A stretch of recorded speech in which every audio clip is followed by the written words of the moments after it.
For a better understanding of God's ways and will, excerpt from the Book of True Life, spoken by Pascal.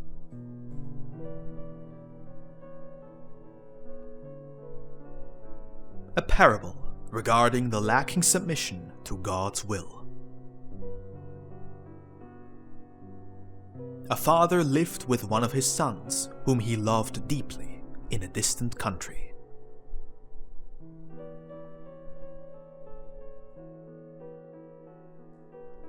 The son became sick, and when the father saw that he was in danger, he brought him on a hill where an old man lived, who directed the destinies of that country.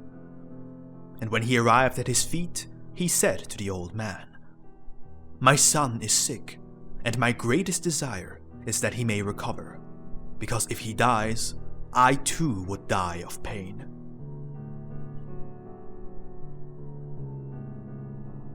"Your son will be healthy and full of life and strength when you return home," the old man replied.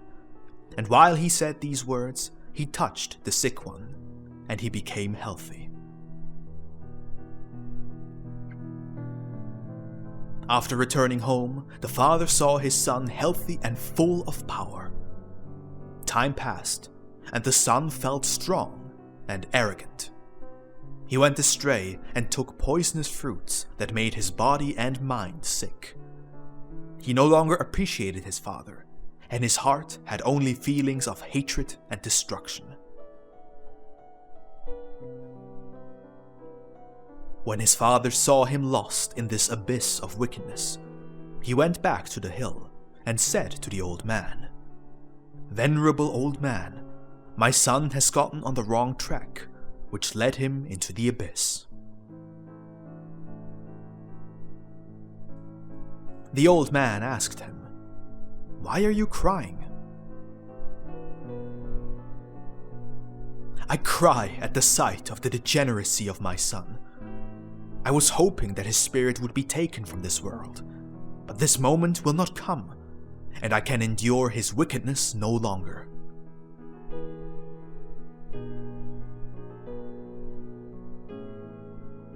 The old man replied, "You had asked that he may remain alive. It would have been time back then that his life on earth had come to an end. But now you must learn to ask in the right way and submit yourself to my will." End of the parable. Source: The Book of the True Life, Teaching 7, verses 55 to 62.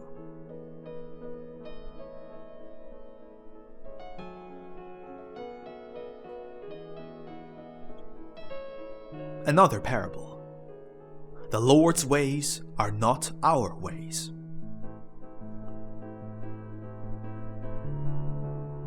I wish that the earth be filled with men of good will, which are the fruits of love.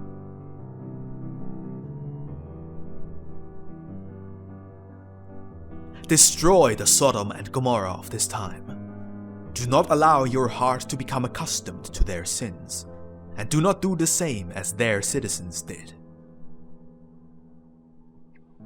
In this way, I prepare you during the third era, for the multitudes that I announced to you will come.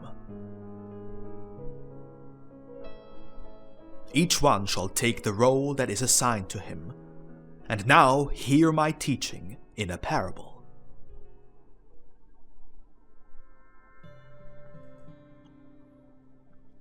A spirit full of light, purity, and innocence was before God, and he talked to his Lord. "Father, tell me, what is my task, for I long to serve you." And the Lord tenderly replied to him, "Be patient, I will unify a man and a woman on earth, and from their unification a son will be born, in which you will incarnate, so that you, as a human being, will gather experiences during the trials of the world. You will feel the tenderness of a mother and the loving assistance of a father close to you." The spirit was happy and waited. In the meantime, the Lord unified a man and a woman through the bond of love, and then he sent them together on their life's journey.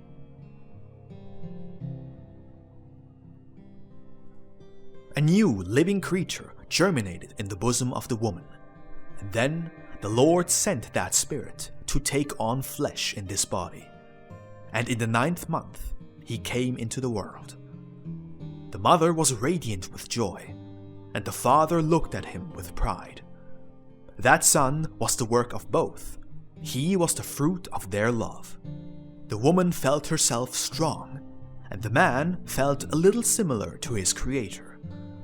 Both dedicated themselves to the fostering of that tender heart.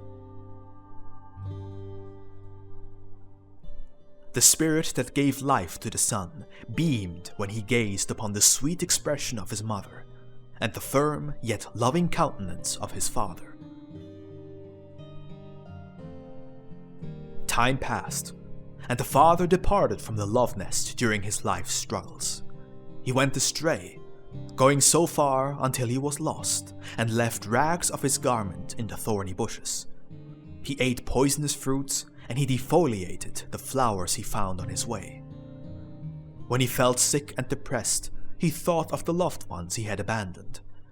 He attempted to go back and look for them, yet he lacked his strength. But then he gathered all his strength. He dragged himself and tumbled on the long journey, finally arriving at the gates of his home. The wife welcomed him in her arms with tears in her eyes. The son was sick and lying on his deathbed.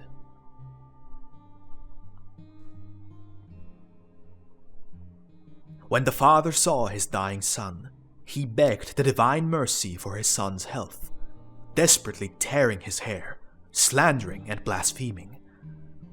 Yet the spirit loosed himself from his body and went into the beyond.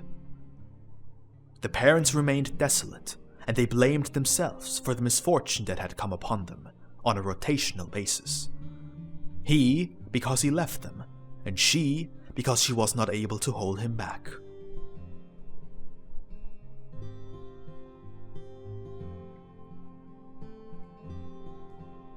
When that spirit arrived in the presence of his creator, he said, "Father, why did you take me out of the arms of that sweet mother, who shed tears and became desperate on account of my loss?" The Lord answered him, "Wait, be patient, because you will return to the same bosom once those two have recognized their mistakes and understood my law."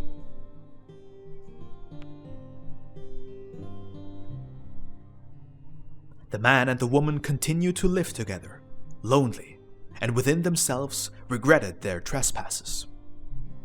Then they were once again surprised when they felt the signs of a new child coming. God let the spirit once again return to that bosom, and he said to him, "Be in that body, which is being prepared for life, and refresh yourself once again in that bosom."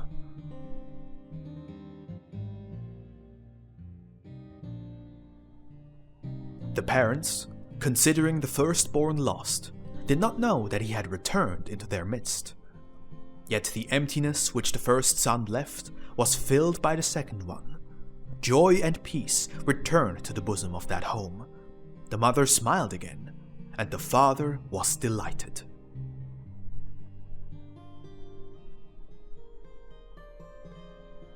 Now the man was afraid to depart from his own, and he made an effort to surround them with love as he stayed with them.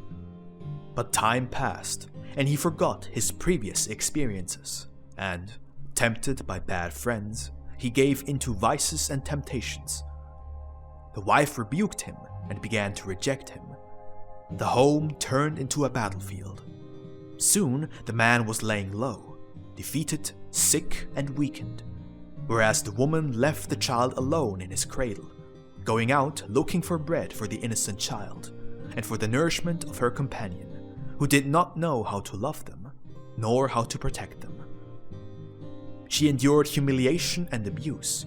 She went through perils and withstood the lusts of ill-disposed men, and in this way she obtained the daily bread for her loved ones.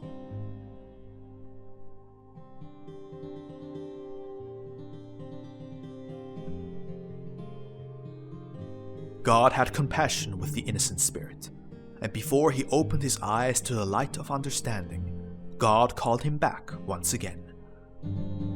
But as the spirit came to stand before his Lord, he told him, full of pain, "Father, again you have pried me away from the arms I love. Behold how difficult my destiny is. Now I ask you to let me stay in either their bosom or your bosom forever. But do not have me go back and forth anymore. I am tired." When the man awoke from his apathy, he looked upon a new image of pain. His wife cried, heartbroken at the bed upon which the second son was lying, dead. The man wanted to take his life, yet the wife stopped him, saying, "Do not lay hands on your life. Recognize that we ourselves are the cause, that God takes our children away."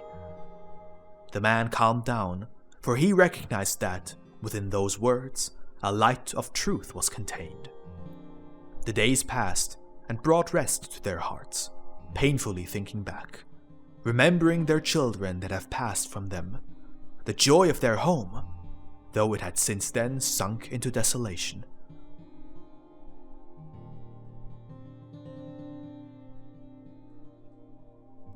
Then the spirit asked his Lord, "Father, will you send me to earth once again?" "Yes," the Lord said to him, "and as often as it is necessary, until those hearts are polished."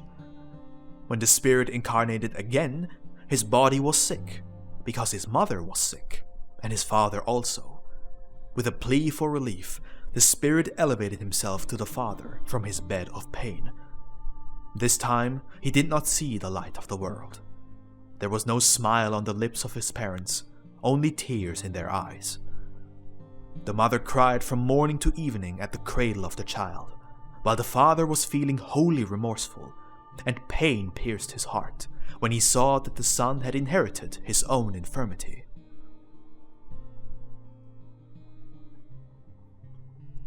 Short was the stay of the spirit in that sickly flesh, and he returned to the presence of the Lord.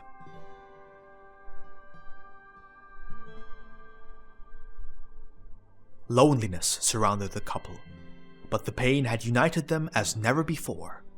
Their hearts loved one another, and they promised each other to walk together until the end of their life's journey. The man fulfilled his duties, she took care of her husband, and both recovered from their sicknesses.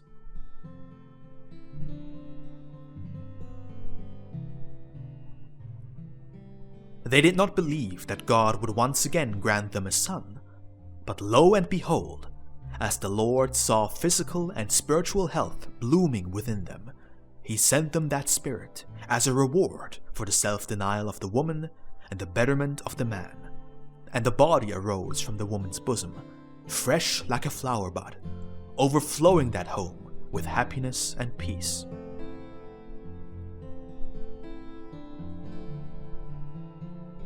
The man and the woman thanked their Lord on their knees, crying from joy, while that patient and tame spirit smiled through the sun, saying to God, "Lord, do not separate me any more from my parents.